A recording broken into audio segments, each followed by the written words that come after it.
la mía. A ver, déjame parar. Que quiero poner mi tabla cerca de la tuya, así la podemos ver. Entonces, acá tenés ancho promedio 25, 25, bien. Índice de forma 0,60, bien. Coeficiente de Gravelius, bien. Densidad de drenaje, bien. Bueno, ahí en la pendiente media del cauce, ese valor es metro sobre metro, o sea que lo tenés que dividir, porque ese valor es de porcentaje el que vos calculás, por 100. Entonces tiene que ser metro sobre metro. Acá, a ver, sacale porque si no sería una... Ahí, sacale el 100. Perfecto. ¿Sí? Muy bien. Digamos, pendiente media. Eh, es el cauce y de la cuenca. Bien, la cuenca, ¿verdad? Perfecto. Rugosidad, doble cero, 94, 0, bien, perfecto. Tiempo de concentración, 20 horas, 34, 19, 18 y 3, perfecto.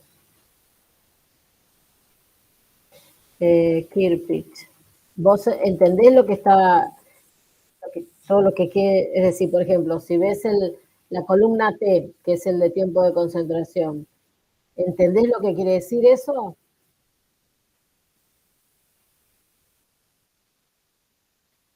¿Qué quiere decir 20 horas en el tiempo de concentración de carreteras?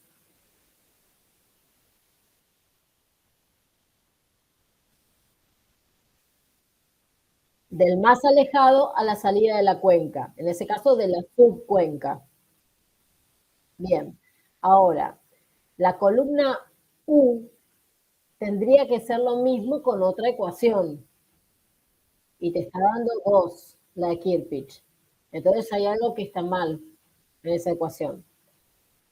¿Estamos? Bueno, hay que mirar esa ecuación. Sí,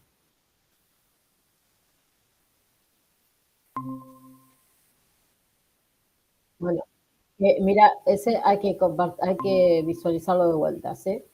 A ver, el otro, uy, no lo veo más. Hola, ¿cómo va? Hola, buen día. Tiempo de concentración. Eh, ah, esa columna B corta, ¿qué es?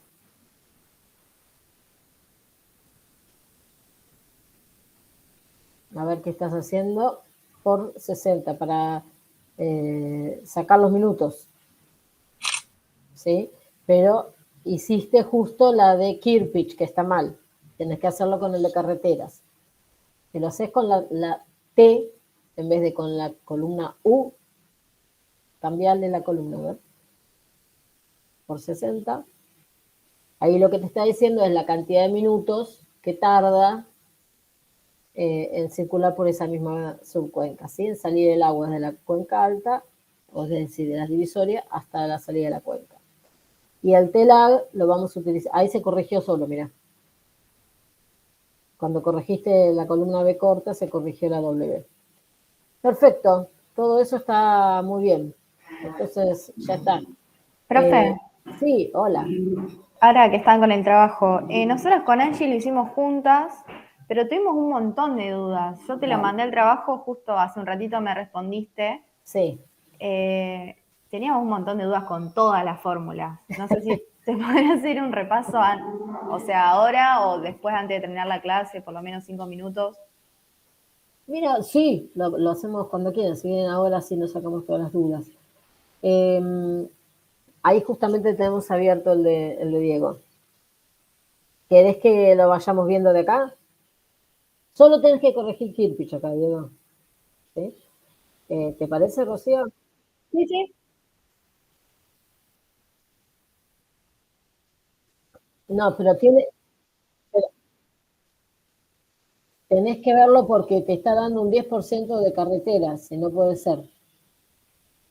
¿Sí? En la ecuación tiene que darte 18, 20, por ahí.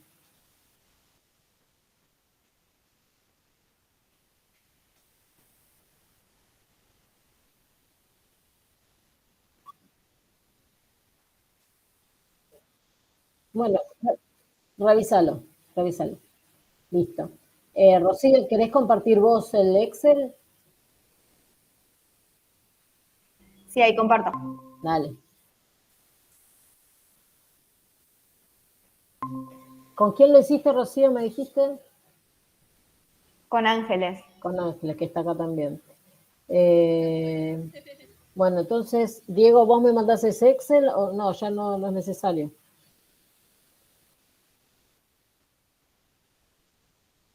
Sí, bien, listo. Entonces ahora estamos con Anaí. Yo igual, profe, te comparto, pero no tengo las fórmulas cargadas en el Excel. Bueno, eso te iba a decir. Vos me compartiste un archivo, Sí, pero no tiene la fórmula, no sé dónde la sacaste. Como claro, para corregirte. ¿Cómo claro, sí. sacaste esos números? ¿De dónde los sacaste? En base a... Pero por calculadora los hacías y ibas Claro, poniendo sí, los sí. resultados. Bueno, Claro, en base al segundo manual que estaba cargado en el Moodle, sí, y fui interpretando cómo eran las fórmulas y ahí lo hicimos. bien. Si querés, Pero lo que puedo hacer es cargarte, aparte de lo que te subí, te paso una foto con las fórmulas que usé. a mí lo que me gustaría es que aprendan bien a usar el Excel, ¿sí? Entonces, en ese Excel que me mandaste, en vez de pegar los números de los resultados, poné la ecuación ahí. Y lo bueno que va a hacer esto es que esa planilla de Excel te queda para cualquier cuenca que utilices en tu vida, porque ya las ecuaciones van a estar ahí. Es lo mismo que hacía Matías. Ok. Hola a todos. A ver, a Javier Buenas, ¿qué Ramírez. tal?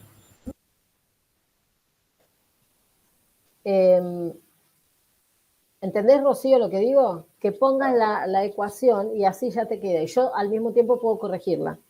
Bueno, entonces voy a hacer eso y te lo mando para que Perfecto. me expliques mejor sobre eso, porque si no ahora no me vas a poder Claro, porque explicar nada. no veo qué es lo que está mal. ¿Estamos? ¿Listo? Sí. Listo. Entonces espero ese Excel. ¿Estamos?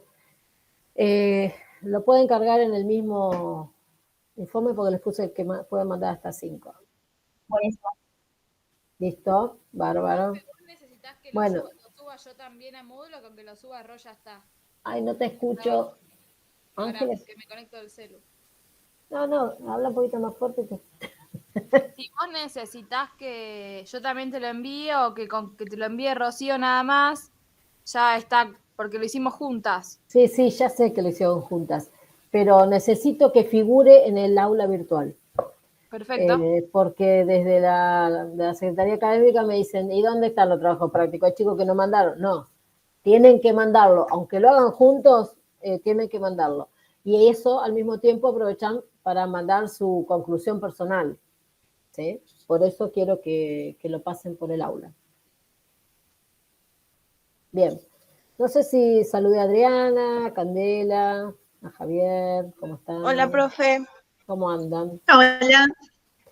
Ya se conecta Flavia en un ratito. Pasa que está luchando con la computadora.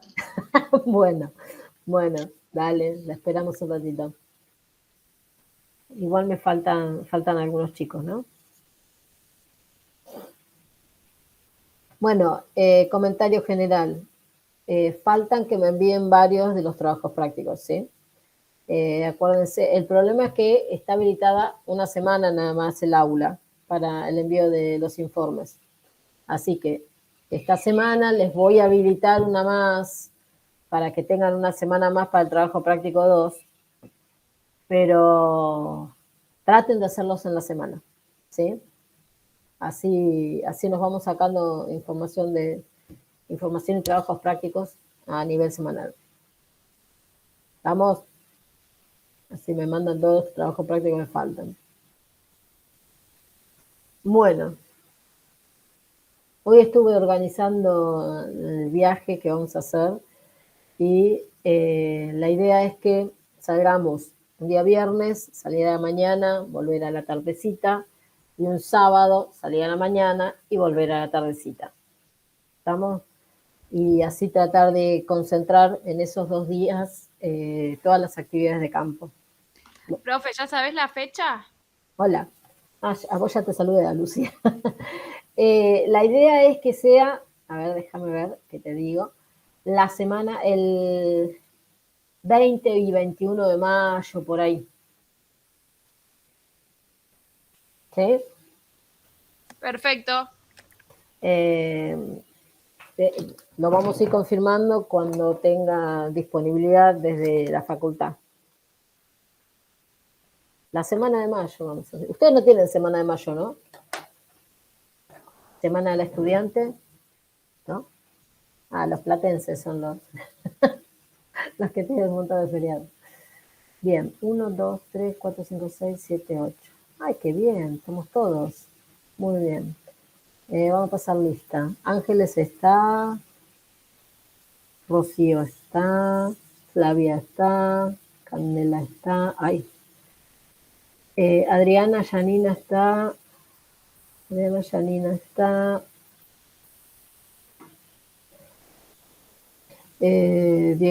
está, Javier está, y Lucía está.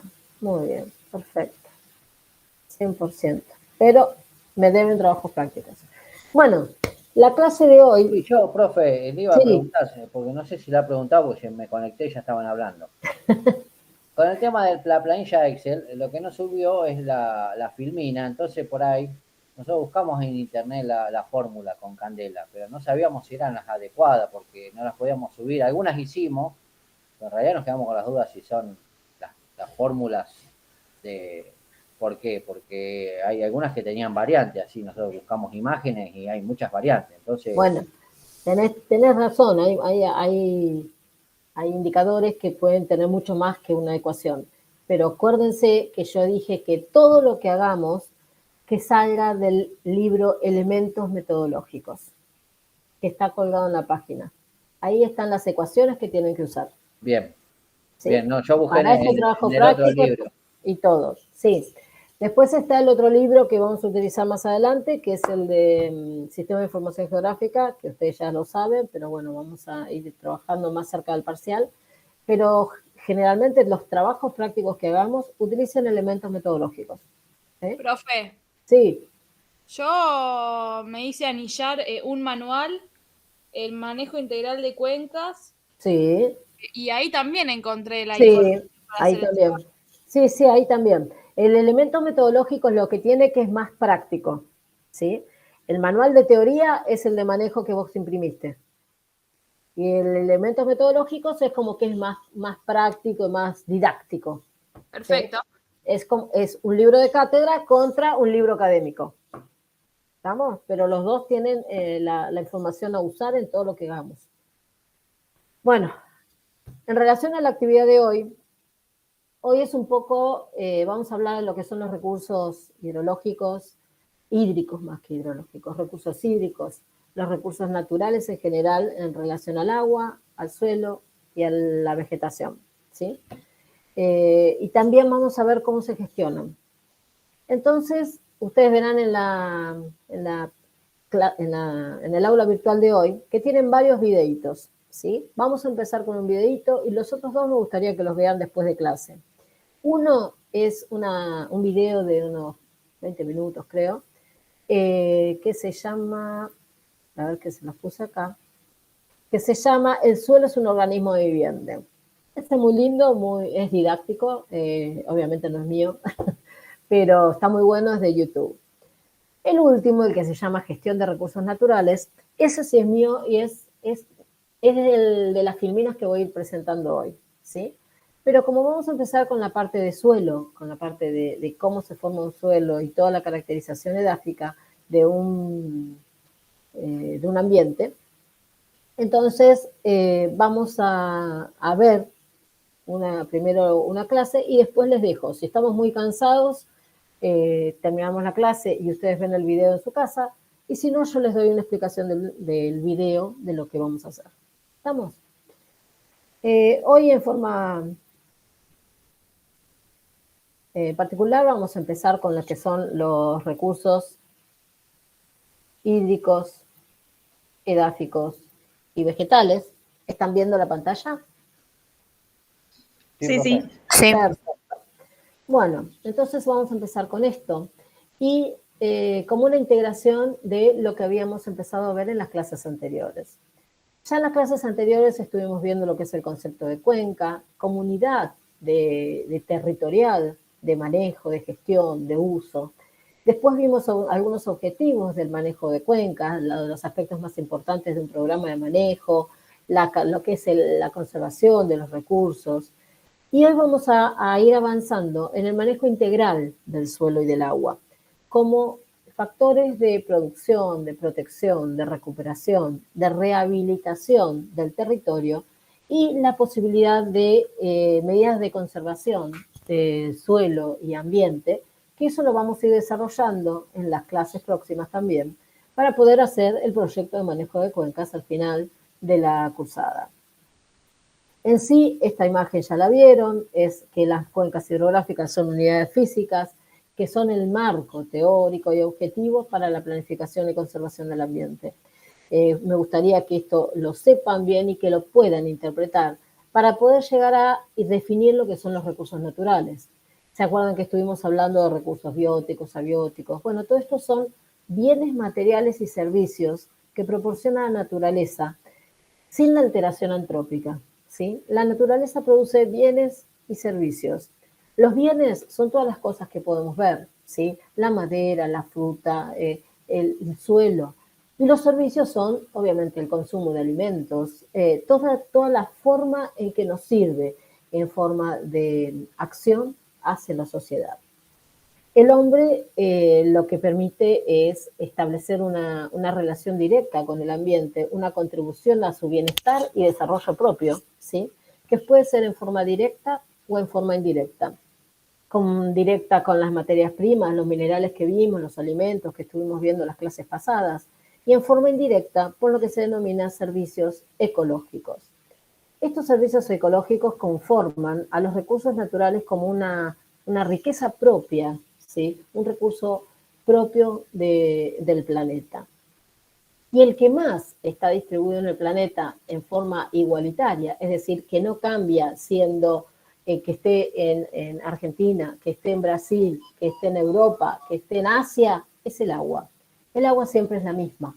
En cambio, en el planeta podemos tener distintos tipos de uso del suelo, distintos tipos de suelo en sí. Y eso es lo que vamos a tratar de identificar hoy, que el agua es la integradora de todos estos servicios que otorga el planeta y, por supuesto, por medio de su ciclo natural, que es el ciclo hidrológico. La distribución del agua en el planeta obviamente no es igualitaria, pero a niveles generales podemos decir que si esta gráfica me representa toda el agua que hay en la Tierra, el 97% de esa agua, que está mayoritariamente en los océanos, es salada. Solo el 3% es agua dulce. De acá también podemos decir que ese 3% tenemos que hay un 67%, 68,7% en glaciares o como hielo, un 30% de agua subterránea y un 0,9% de otro estilo, generalmente líquida. Esa parte de agua dulce es la que nosotros utilizamos como agua superficial, donde tenemos que el 87% está acumulada en lagos, el 11% reservorios como pantanos o lagunas o áreas con movimiento de agua superficial temporal, y un 2% es agua de río. Ese 2% del 0,3% de así toda la secuencia es nada más el agua disponible que tenemos en los ríos. Al mismo tiempo podemos decir, bueno, intentemos que toda esa agua que hay disponible la podamos utilizar y no contaminar. Si volvemos a una distribución más en detalle, cuantificando el volumen en kilómetros cúbicos, decimos que los océanos tienen 1.000.338.000 kilómetros cúbicos. siendo ese 97% de agua total. El agua subterránea puede ser dulce o salada, donde entre ellos dijimos que teníamos un 30% y tenemos esta cantidad, un 0,76 o un 0,93 del total. Del agua total también tenemos humedad edáfica, el agua que se concentra en el suelo, que es la que vamos a estudiar hoy. Y este es un porcentaje del agua total, 0,0012 del agua total en el planeta. El hielo polar tenemos 1,7%, hielo no polar o la nieve 0,025. Y miren la cantidad de ceros que hay de disponibilidad. Tenemos agua de los pantanos que hablábamos recién, agua de río que tenemos 0,0002% del agua total del planeta y al mismo tiempo es un 0,006% del agua dulce. O sea, no hay casi nada de agua en los ríos en relación a la que hay acumulada en las otras partes y los otros tipos de agua acumulada en el planeta. Resulta interesante también que si miramos en comparación el agua de los ríos con el agua biológica, que se acuerdan que estuvimos viendo que el agua biológica es la que está tanto en el cuerpo humano como en todos los seres vivientes, y vemos que los porcentajes son bastante parecidos, ¿sí? De ese 100%, solo el 2,5% es agua dulce en el planeta. Hay que cuidarla. En sí, de esta agua del planeta, si vemos en los océanos que teníamos el 97%, también tenemos que ver cuál de esta agua puede recircular por medio del ciclo hidrológico.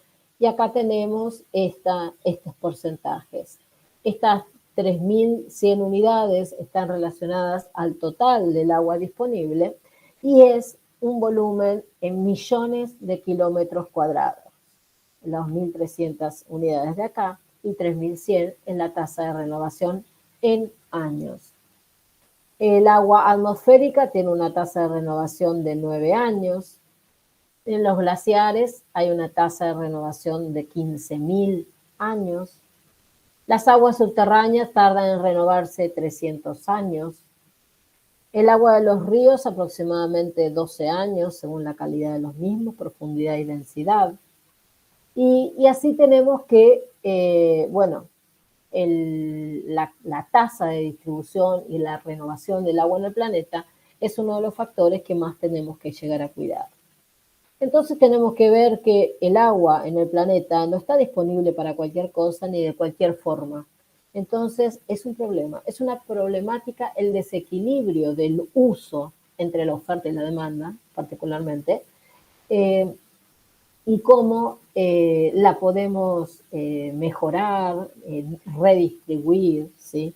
Y eso va a estar relacionado a su calidad, a su régimen y a la cantidad.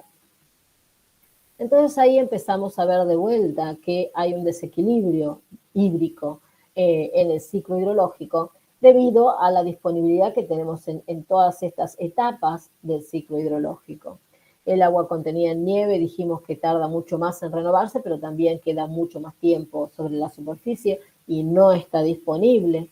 La misma agua salada puede estar disponible, pero no está disponible para consumo antrópico. Entonces todo este ciclo que se está renovando en forma continua, segundo a segundo, tenemos que aprender a manejarlo, a controlarlo, a reconsiderarlo. Y así es donde se pueden llegar a ver esquemas como estos que estuvimos viendo desde la escuela primaria o secundaria, lo conocen ustedes. Por ejemplo, si hay una precipitación de una determinada cantidad de milímetros por año, parte va a generar escorrentía, es decir, el agua que escurre sobre las laderas, parte va a infiltrar en el suelo, que eso también lo vamos a analizar más adelante, parte va a percolar hacia las napas freáticas y parte va a evaporar y parte directamente de esa evaporación va a conformar el nuevo ciclo del agua. El agua que llega hacia los océanos por medio de un flujo superficial o subterráneo puede también evaporarse y conformar precipitación en tierra o en los océanos. Si vemos estos numeritos acá, que están escritos al lado de cada una de las flechas, está indicando los valores cuantitativos posibles. Si, por ejemplo, tenemos un valor de 503 milímetros por año de evaporación, de esos 503, solo 45 vuelven a la Tierra, ¿sí? El resto queda en los océanos. Entonces ahí volvemos a decir, el ciclo del agua es mayoritariamente un reflujo sobre los océanos en relación a el continente. Ahora, ustedes pueden ver esta gráfica y decir, sí, está bien esto, pero ¿qué es lo que nos falta? ¿Qué falta en esta figura? ¿Se dan cuenta? ¿Alguien? La vegetación, lo dice abajo. Exactamente, faltan las plantas, ¿sí? Los distintos Sí, porque usos del suelo. producen evapotranspiración. Exactamente, muy bien. Entonces ahí es donde tenemos que la precipitación conforma una parte que es el consumo de las plantas y la evapotranspiración de las plantas. Entonces Hewitt en 1982 presentó esta gráfica donde dice que de un 100% de precipitación media anual a nivel global, puede decirse que el 91% ingresa al suelo como infiltración y solo el 9% es no infiltrada. En este caso, lo que está dándole es prioridad al consumo hídrico terrestre. ¿Por qué? Porque incorpora la evapotranspiración, que es lo que decían anteriormente, el reflujo que genera la cobertura vegetal. Este reflujo de la cobertura vegetal hace que vuelva un 67% hacia la precipitación y se vuelva a conformar el ciclo, ¿sí? Parte del agua infiltrada puede volver a ser absorbida por las plantas y generar nuevamente la evapotranspiración y generar de nuevo el ciclo. Ahora bien, el agua no infiltrada ni tampoco evapotranspirada puede generar lo que se denomina flujo de ladera o escorrentía que veíamos recién y vamos a trabajar bien la semana próxima. Y parte también es el agua de lluvia que cae directamente sobre los cursos de agua o sobre los lagos, ¿sí? Eso se denomina la precipitación directa sobre el drenaje. Ahora bien, ¿qué fue lo que hizo Hewlett al relacionar todos estos conceptos? Generar una pauta de que el caudal de avenida, ¿sí?, que es el agua que nosotros vemos en los ríos, que nosotros cuando hablamos de agua pensamos en esa nada más, no pensamos la que está en la planta, la que está en la tierra, pensamos el agua que está disponible en los ríos, en los arroyos, en los lagos, lagunas, ¿sí? Ese es el caudal de avenida que empieza a recircular en el planeta. Al mismo tiempo tenemos lo que conforma el caudal base, que es el agua subterránea, ¿sí? Entonces ahí tenemos que todo ese reflujo, generando el flujo del agua, o ciclo del agua, tiene distintos tiempos de permanencia. El caudal de avenida puede estar en el ciclo minutos u horas y tardar días también. Por ejemplo, lo que veíamos la clase pasada de tiempo de concentración, el tiempo que tarda en circular de una punta a la otra de la cuenca hidrográfica, ese es el tiempo de permanencia que tiene esa gota de lluvia en la cuenca. Pero se infiltra o se pasa a conformar la napa freática, para circular y volver al inicio del ciclo puede tardar meses o años, ¿sí? Entonces, los parámetros más importantes que nosotros podemos llegar a cuantificar son la dinámica que va a generar el agua no infiltrada, que puede ser evaporación, evapotranspiración, flujo de ladera o el agua infiltrada. Bien, entonces acá es donde tenemos que identificar algunos conceptos básicos del recurso hídrico. Por ejemplo, lo que es la infiltración, la percolación, la escorrentía. ¿Ustedes saben lo que es la infiltración, por ejemplo? Sí, profe, lo vimos en geografía física y en algunas otras materias más. Bien, ¿me decís la definición? La infiltración, ay, ahí Sí. me mató. Sabemos lo que es el agua que infiltra al agua ¿Cuál es? subterránea. Pero Es el definición, agua que ingresa, ¿sí? Que ingresa a los primeros horizontes del suelo, ¿sí? Perfecto. La de percolación es la que ingresa y está en contacto con la napa freática, ¿sí? Esta es la de infiltración, en los primeros horizontes, que puede ser casi seguro más de 10 a 20 centímetros de profundidad, mucho más eso es infiltración. La percolación es la que va más profunda y que puede estar en contacto con la napa freática, que la napa freática es la que da el interflujo, ¿sí? Ese movimiento horizontal que decíamos recién. Ese caudal base que habíamos mencionado anteriormente, que es el caudal de la napa freática, que puede ascender o puede descender el nivel del agua. Y obviamente la escorrentía superficial, que es el agua que circula a nivel superficial por la ladera y puede llegar a infiltrar los primeros 5 o 10 centímetros.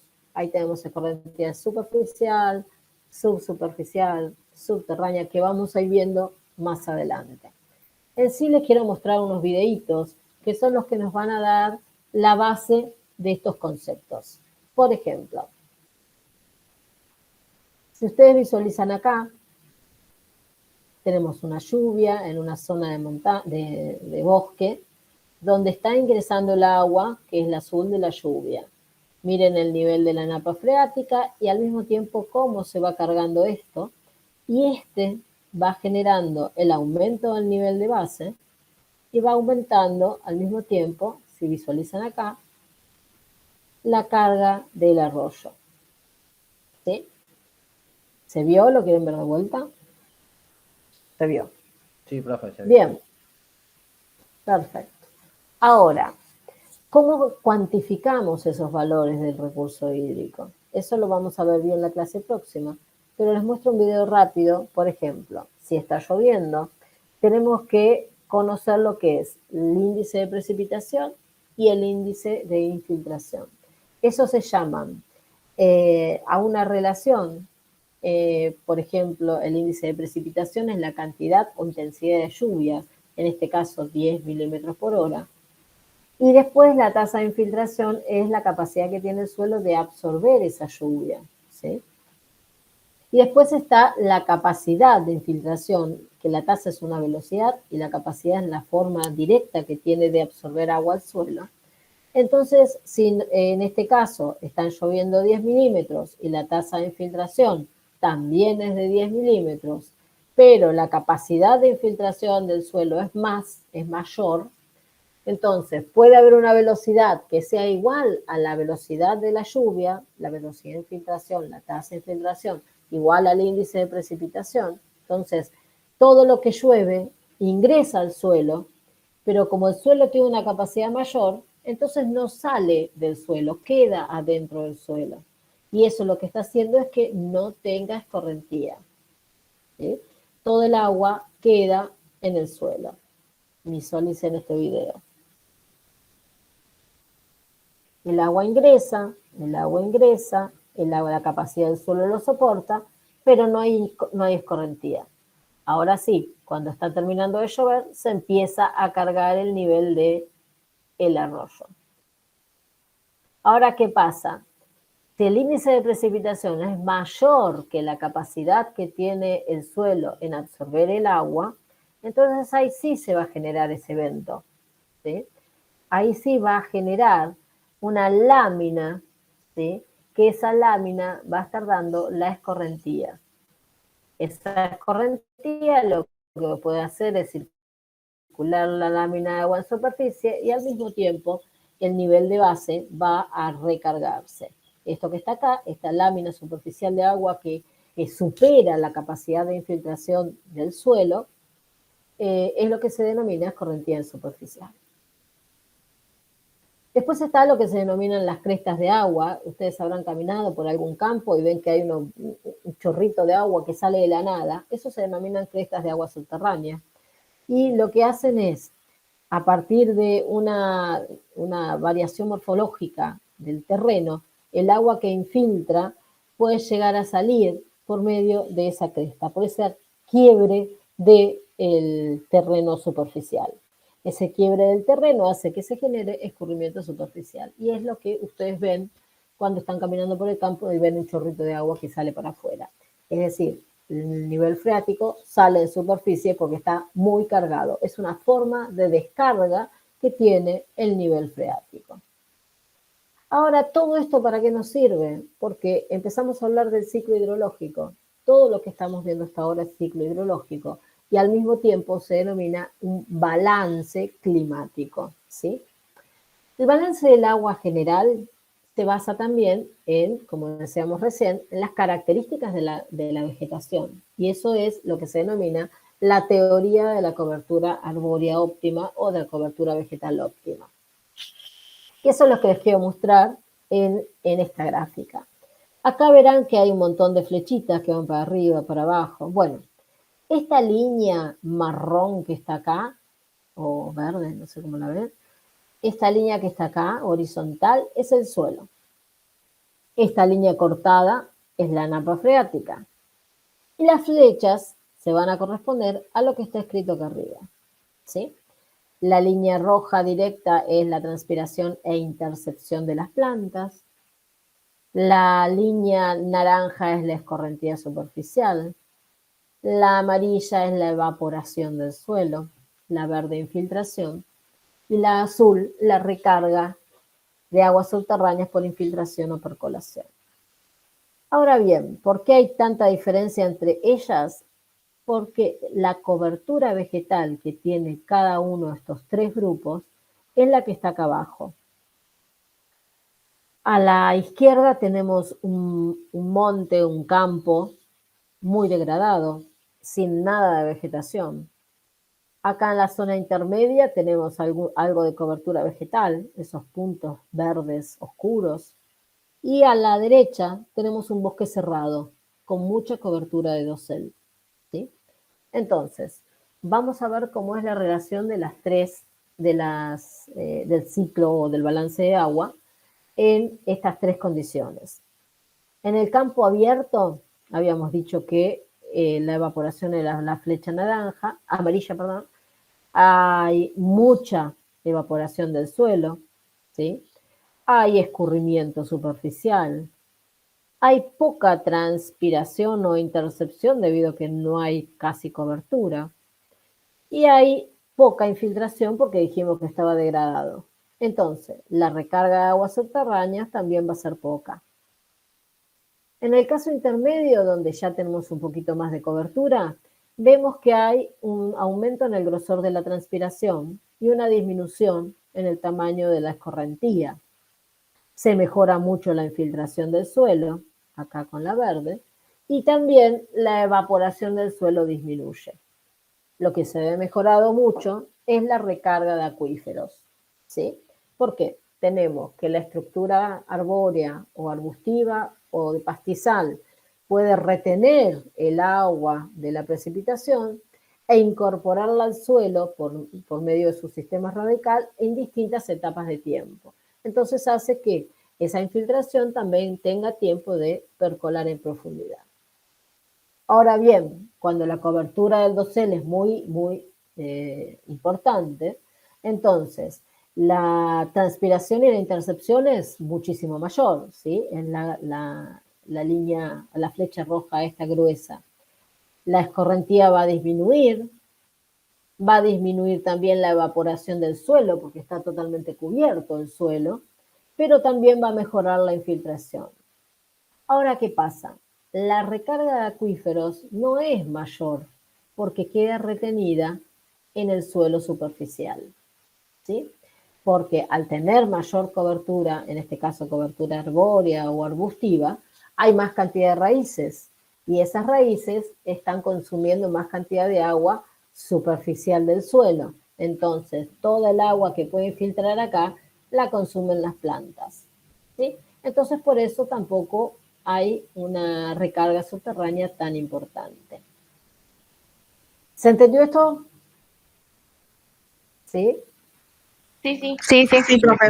Genial. Entonces, ¿qué quieren decir todas estas líneas cruzadas acá? Los colores son los mismos, los que veíamos acá. Y esta es la fracción de precipitación. Acá lo que me está diciendo es que a una determinada fracción de la precipitación y a una determinada tipo de cobertura, voy a tener más evaporación y va a ir disminuyendo cuando aumenta la cobertura. No es una línea recta, ¿sí? Es una línea curva. La que puede ser un poquito más recta es la del escurrimiento, donde tenemos acá en la zona degradada más escurrimiento y va a ir disminuyendo con el aumento de la cobertura. Cosa que va a generar también un aumento, ¿sí?, de la transpiración y de la evapotranspiración. Y miren cómo es la curva de la recarga de acuíferos, ¿sí?, lo que decíamos anteriormente. Entonces, esto que estamos viendo acá es una teoría, ¿sí?, del balance de agua a nivel conceptual. Si ustedes entienden esto, al visualizar el campo, al visualizar la ciudad, ya pueden interpretar muy fácilmente cómo es el régimen hídrico en cada una de esas locaciones. Entonces, a partir de esto, les voy a mostrar un pequeño videíto, vendría a ser, que lo encontré en internet, en YouTube, es chino, pero no importa, no hablan en chino o japonés, no sé de qué origen es, sinceramente, pero lo que muestran es cómo es lo que veíamos recién. Tiene dos cajas llenas de tierra con tubitos, que uno a nivel superficial y uno más profundo, donde una caja no tiene nada más que tierra y la misma tierra con plantitas en la otra caja. Entonces lo que hacen en este video es regarlas. Y ese riego interpreta como si fuese la lluvia, ¿sí? Entonces, miren cómo es la respuesta de esa parcela en relación a la misma cantidad de lluvia en las dos situaciones. Acá ya empezó a generar un chorro de agua con mucha cantidad de tierra perdida, ¿sí? Acá todavía nada, porque el agua está sostenida por la cobertura vegetal, ¿sí? Acá miren la cantidad de agua color marrón chocolate que se genera debido a la cantidad de sedimentos que está transportando. Si ustedes visualizan bien, acá también se generó un nivel de, una línea de degradación. Acá abajo recién empezó a generar agua, unas gotas marrones, y acá empezó a generarse la infiltración. Es decir, agua superficial no se generó debido a que quedó en la cobertura, pero sí infiltración, ¿sí? Y al mismo tiempo no hubo pérdida de sedimentos. Acá el agua sigue de color marrón y acá el agua es mucho más blanca, más limpia. Si lo visualizan acá, esta es la cantidad de agua que se genera en esta parcela y esta es la cantidad de agua que se genera en esta parcela. ¿Qué estamos viendo acá? ¿Hay escurrimiento? Sí, hay escurrimiento superficial acá y nada en esta parcela de acá. Infiltración, hay infiltración en los dos. Esta infiltración hace que pueda ser con mucha energía, que hace que haya transporte de sedimentos, como es en el caso de la izquierda, o una infiltración pura, que es para el movimiento edáfico, ¿sí? Entonces, esto es lo que me gustaría que vean y que tengan en mente para todo el desarrollo de lo que viene de la cursada, que es modelos hidrológicos, que vamos a tener dentro de unas clases, y toda la parte de pérdida de suelo superficial por erosión, que lo vamos a ver en la clase próxima. ¿Vamos?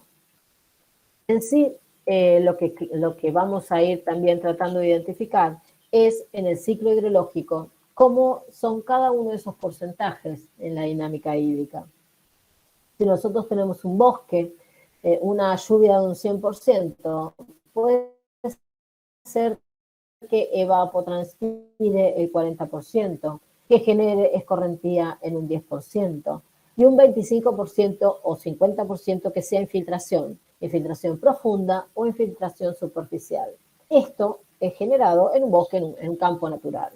Ahora bien, cuando se empieza a urbanizar, empieza a disminuir la evapotranspiración, obviamente porque hemos cortado árboles o sacado la superficie vegetal, ¿sí? Empieza a generarse en esa superficie degradada más cantidad de escorrentía y puede llegar a disminuir la infiltración y la percolación, ¿sí? Si sigue creciendo la densidad urbana, va a seguir disminuyendo la evapotranspiración, va a aumentar el escurrimiento superficial y va a seguir también disminuyendo la cantidad de agua que infiltra, ¿sí? El balance en esta situación es que aumenta el escurrimiento superficial. Si la urbanización es mucho más densa, el escurrimiento superficial también va a ser mucho más alto. La evapotranspiración va a seguir disminuyendo según el grado de impermeabilización y la infiltración cada vez va a ser menor debido a que tenemos más escurrimiento superficial. ¿Cuál es la contra de esta situación? Que este escurrimiento superficial es agua que se pierde del sistema, agua que se va, obviamente que genera inundaciones en alguna locación, ¿sí? Pero esta dinámica, este ciclo del escurrimiento, infiltración, relación escurrimiento-infiltración, es lo que nos da también el ciclo hidrológico. Nosotros, para interpretar a ese recurso hídrico, lo que tenemos que saber es analizar las lluvias, analizar la cobertura vegetal, analizar el tipo de suelo, analizar la morfometría de la cuenca, ¿sí? Y todo eso nos va a permitir identificar cuál es la relación escurrimiento-infiltración. Entonces vamos a empezar a hablar del suelo. El suelo es una capa fina que seguro que vieron en alguna otra materia y que es la capa de materia fértil que tenemos a nivel terrestre, ¿sí? El proceso de formación lleva mucho tiempo, ¿sí? Pero su formación va a hacer que dependa la vida, no solo humana, sino también de todos los seres vivos, vegetales y animales, grandes, chiquitos, macro, micro, y todo esto está conformado por capas de distinto tamaño, distinta intensidad, que se denominan horizontes, ¿sí? El horizonte cero, O, es el horizonte superficial que está en contacto con la atmósfera. Ahí es donde está el mantillo y todos los restos vegetales y animales. A mayor profundidad tenemos los horizontes A, un horizonte de transición que puede existir o no, luego en más profundidad un horizonte B y por último un horizonte C. El horizonte A, que está en contacto con el horizonte superficial o el mantillo, es muy rico en humus y obviamente la mayor cantidad de vida se representa en este horizonte y en la transición con el horizonte B.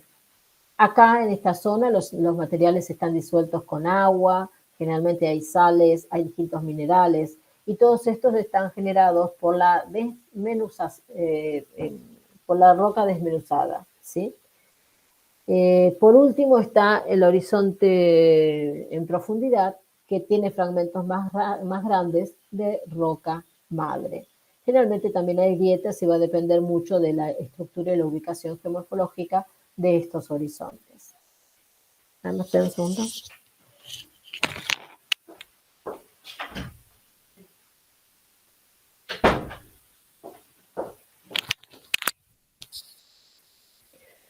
Bueno, ¿cómo se forma ese suelo? No es que se forma de un día para el otro, sino que hay 5 factores formadores de los suelos que son evolutivamente el que le va dando la capacidad para la vida, ¿sí? Los 5 factores son el clima, la materia orgánica, los minerales, el relieve y el tiempo. Todos ellos tienen una acción dinámica en el tiempo y en el espacio y son los que transforman una roca por medio de la desintegración, la incorporación de materia orgánica, la conformación de los primeros horizontes y de los horizontes superficiales a través del tiempo, son los que conforman el suelo, ¿sí? Este suelo puede ser de distintas características debido a su ubicación geográfica. Y esta ubicación geográfica le da más temperatura, menos, presión atmosférica, contenido de humedad superficial y contenido de humedad atmosférico. Le da distinta radiación directa. Entonces tenemos distintos ambientes. todos estos suelos son diferentes. Puede haber un suelo diferente a otro a pocos metros de distancia. En sí, la composición del suelo va a estar dada por una granulometría y una relación directa de componentes orgánicos, inorgánicos, aire, agua. Esas son las 4 componentes base que tienen los suelos. Generalmente se dice que hay una relación directa 25-25% entre agua y aire debido al tamaño de los huecos que quedan entre las partículas que vamos a ir viendo, pero eso va a deberse a los distintos estados de degradación que tenga el suelo. En sí, si nosotros vemos un suelo en un corte con un microscopio y una raíz de una planta, lo que podemos ver es una cosa gráfica como esta, ¿sí? Donde tenemos que estos rojos son las partículas de suelo, los globos blancos es el aire que hablábamos recién, todo lo celeste es el agua, que también decíamos que había en forma porcentual semejante agua-aire, y esto que está acá es una raíz, ¿sí? La raíz, ¿se acuerdan que tiene una corteza, un eje central que va hacia la profundidad con una tensión negativa? Y la epidermis que rodea esa corteza vegetal tiene el pelo absorbente, ¿sí? La raíz o la raicilla que tiene ese pelo absorbente es la que va a conformar la diferencia de tensiones para que pueda llegar a absorber el agua e ingresar a la planta, ¿sí? Eso es algo de fisiología vegetal que creo que lo habrán visto en alguna otra materia, ¿no? ¿Lo vieron en biología vimos algo. Excelente, muy bien. Entonces esto, el cambio de potenciales, lo saben reconocer. Pero entonces, como decíamos anteriormente, ese suelo y esa cobertura vegetal están conformando un sistema ambiental propio de sus características geográficas, ¿sí? Entonces, tenemos que clasificar a estos suelos, a este sistema ambiental, en dos grandes formas, los suelos zonales y los azonales. Los suelos zonales son los que tienen una dependencia directa con el clima, ¿sí? Entonces, las características climáticas, temperatura, radiación, contenido de humedad, precipitación, todos estos que estuvimos hablando anteriormente, son los que le dan una característica a ese suelo. Y los azonales, obviamente, son los que no dependen del clima. Los zonales más conocidos son, por ejemplo, los de zonas húmedas o zonas frías, que se llaman podsoles, donde hay una lluvia en relación más baja que la evaporación o la evapotranspiración de las plantas. Entonces puede llegar a tener una buena incorporación de agua en el suelo, tenemos un buen contenido de materia orgánica, puede llegar a haber una lixiviación de suelos, pero los horizontes superficiales, el A o el B, pueden ser muy ricos, ¿sí? Y son los mejores suelos que se pueden llegar a encontrar. Puede ser que tengan pocos nutrientes debido al lavado por intensidad pluvial, pero generalmente tienen muy buen contenido de materia orgánica que entonces regula el equilibrio entre el crecimiento y la cobertura vegetal. Otro tipo de suelos son los que están en zonas templadas, ¿sí? Que ahí la dinámica va a depender de la estructura de la cobertura vegetal.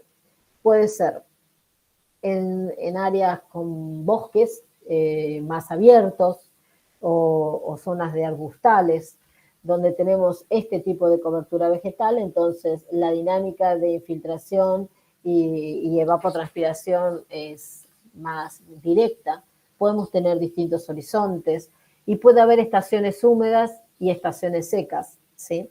Este cambio de estaciones hace también que haya una dinámica más variada en la forma que tienen los árboles, que sean caducifolios o perennes. Otro tipo de suelo azonal son los chernócenos, las tierras negras, como las que tienen ahí en su zona, que son suelos de pradera con clima más continental, donde la precipitación puede llegar a ser mayor que la evapotranspiración. Podemos tener presencia de horizontes pobres a profundidad, pero son muy ricos a nivel superficial, son muy fértiles, ¿sí? y no hay presencia de una cobertura vegetal alta, arbórea, ¿sí? Generalmente es de pastizal o arbustiva, obviamente de uso agrícola o ganadero. Después tenemos el extremo de los climas cálidos, donde la lluvia es mucho menor que la evapotranspiración o la evaporación del suelo. Entonces el ascenso capilar hídrico es continuo, ¿sí? Hay mucha evaporación del suelo y eso hace que los suelos se generen como durezas, costras a nivel superficial, que son los yesos, ¿sí? O las sales, ¿sí? Que generan una costra como esta que está acá, como la que vemos acá, estos manchones que se ven acá, y generalmente los que están tendiendo a zonas desérticas.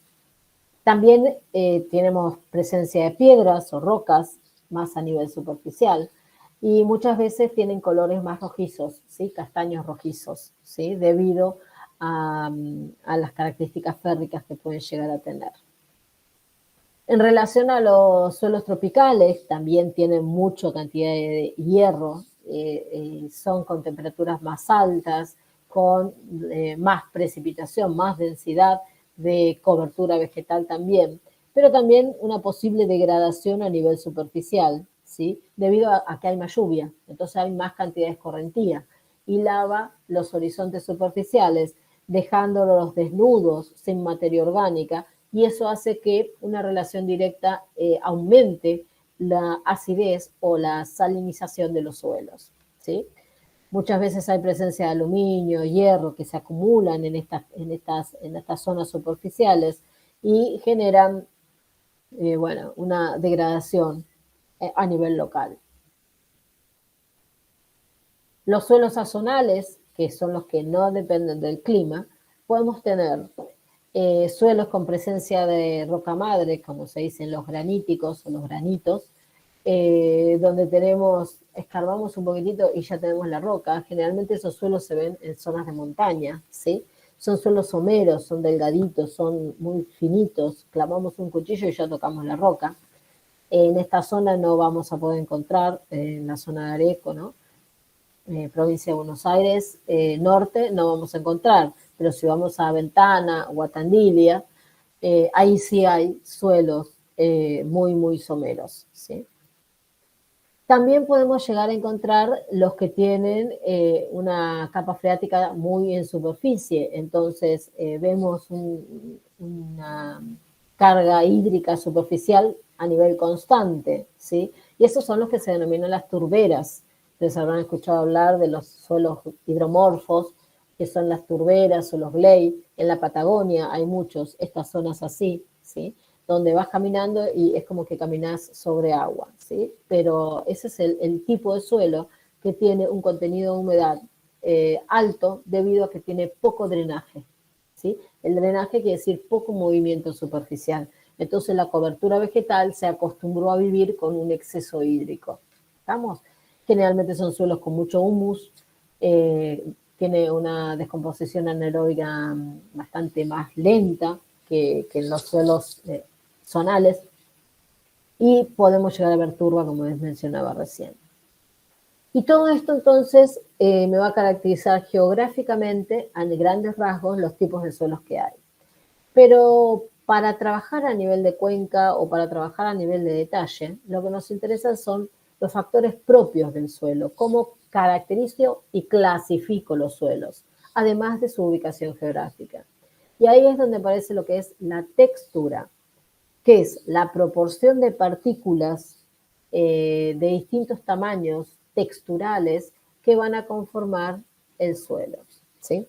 ¿Esto lo vieron en alguna otra materia, la textura del suelo? Sí, en geografía física. Sí. Muy bien, vieron todo en geografía física.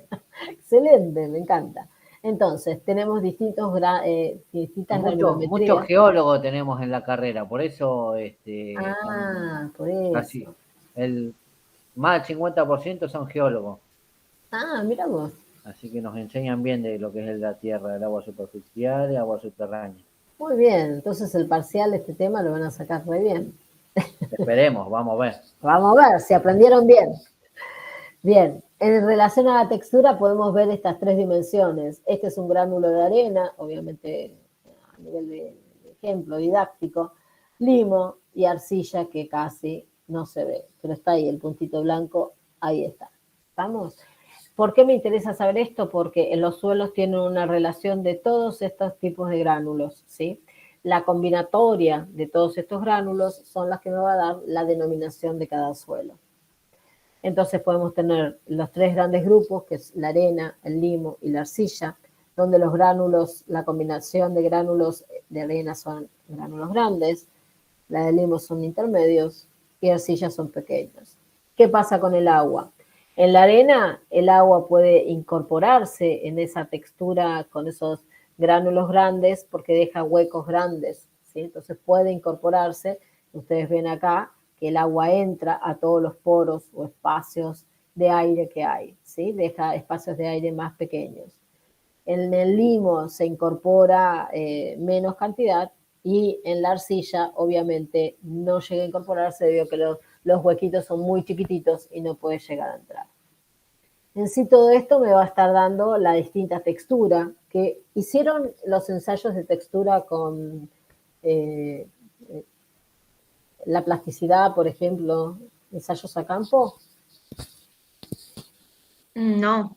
Ah, ven, van a aprender algo. Cuando vayamos a campo, entonces les voy a mostrar y les vamos a jugar a cómo determinar textura a campo, ¿sí? Hay distintas variables que podemos encontrar a campo, que es el color. Según el color del suelo, podemos identificar si tiene más cantidad de materia orgánica o menos. La textura la podemos llegar a identificar debido a su plasticidad, ¿sí? En sí, los tres grandes tipos de partículas que decíamos recién están medidas en milímetros. Lo cercano a 2 milímetros es arena, a 0,05 milímetros es limo y menos de 0,02 es arcilla, ¿sí? Entonces acá se puede llegar a ver la conformación de los gránulos. ¿Conocen este triángulo? Sí. Sí, Bien. tuvimos. Qué suerte. Entonces saben que En realidad la profesora de geografía física hace un despliegue de piedras y de diferentes granulometrías no del suelo, sino de, bueno, hay arcilla, hay limo, hay arenas. Fui muchos años, bueno, en realidad 3 años fui ayudante alumno de él y conozco cada piedra que tiene. Ahora tenemos 2 ayudantes alumnos bueno, acá tenemos Matías Quintana, también fue de geografía física, ayudante alumno. Y has visto, no fuiste vos el día de las piedras. rocas, exactamente. Los geólogos las llaman rocas.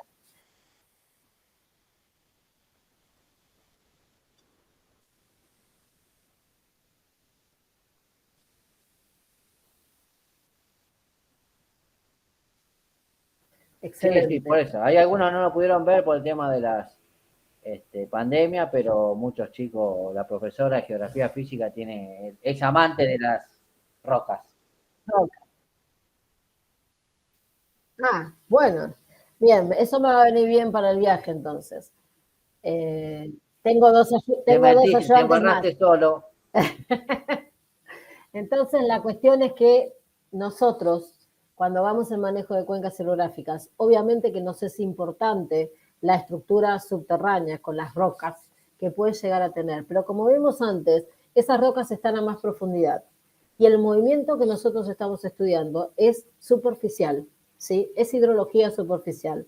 Así que si tenemos un suelo como el que está en la cuenca del Areco, la roca la tenemos muy profunda. Entonces, todos los estudios que se hagan de roca no van a conformar directamente o no van a incidir directamente sobre hidrología superficial, pero sí sobre hidrología subterránea, ¿sí?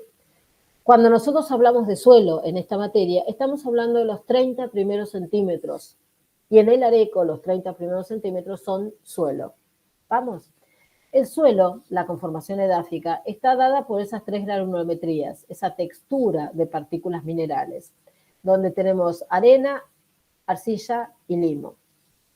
Para saber el tipo de suelo que tenemos que saber la cantidad que tenemos de cada uno de esos tres tipos de partículas. Y generalmente se plantea a nivel porcentual, ¿sí?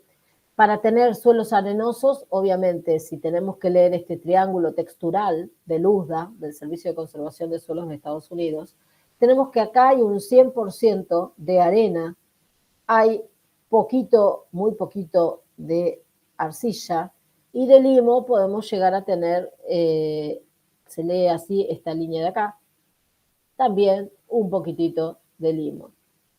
Si queremos tener un suelo franco, entonces el suelo franco que está en esta región de la pirámide, del triángulo textural, vamos a tener un rango de arena que va entre el 70 y 50%, un rango de arcilla que va entre el 50 y 70%, un rango de limo entre el 45, 50 y 30%. ¿Qué pasa? Esos tres se pueden ir combinando de distintas formas como para tener una textura franca. Generalmente dicen que la textura franca es la que está más en equilibrio, es la que está una de las mejores para la conformación de un suelo productivo. Pero los suelos franco-arcillosos, francos limosos, y la combinatoria de franco con una relación mayoritaria o minoritaria de distintas texturas es la que nos va a dar la mejor calidad de suelo, ¿sí? Eso también vamos a estar relacionando con los distintos métodos de cuantificación de ese tipo de suelo. Uno de los métodos para ver a campo cómo es la textura que estábamos viendo recién es la plasticidad. La plasticidad es cómo se puede deformar el suelo en relación a distintos contenidos de agua, ¿sí? Este método también lo habrán visto en geografía y es el que llamamos el método de plasticidad, el método del choricito, ¿sí? Ustedes agarran una muestra de suelo, que lo vamos a hacer a campo, se hace como un cigarro grande con esta misma tierra, mojada, humedecida, y vemos cómo nos quedan las marcas en las manos, si ahí podemos llegar a visualizar si tiene textura o no, es decir, si tiene gránulos más chicos o menos chicos. Si es muy plástico, es decir, que se puede llegar a doblar y conformar un anillo, entonces se dice que es textura más cerca a la arcilla, ¿sí? Es muy plástico. Si ese choricito lo doblamos y se nos quiebra, entonces es moderadamente plástico y se relaciona más con texturas francas, franco-arcillosa, franco-limosa, ¿sí? Cuando se empiezan a quebrar. Cuando no puedo conformar el choricito, estamos hablando de suelos más arenosos, ¿sí? Y eso también me puede estar dando la granulometría que estamos caracterizando, ¿sí? En arcilla, en limo o arena, ¿sí? Esto lo vamos a hacer a campo y ustedes me van a decir en distintas zonas del campo qué tipo de estructura podemos llegar a ver en el suelo superficial. También lo que podemos llegar a hacerlo es en laboratorio, ¿sí? No creo que lo hagamos nosotros, porque seguro que lo hicieron en otras materias, pero eso es el método de sedimentación, según la ley de Stokes de la gravedad, donde ponemos agua en un tubo, ¿sí? Y el suelo totalmente desagregado, y a partir de una combinación en distintos tiempos, vemos lo que se va decantando. Y según la decantación, si apenas ponemos el suelo todo degradado, todo desarmado, en el agua, lo mezclamos un poco, las primeras partículas que caen son las de arena, a los 5 minutos empiezan a caer las de limo o algunas de arcilla, y luego de 8 horas, según este método, es donde empieza a ver totalmente el contenido de arcilla, ¿sí? Este es el método de sedimentación. La idea es separar cada uno de estos momentos, ir contando la cantidad por pesada de ese envase que tenemos ahí, cuánto hay en porcentaje de cada uno de los 3 niveles texturales. Sí.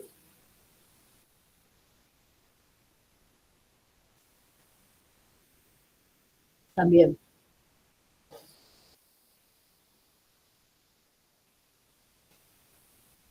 Sí,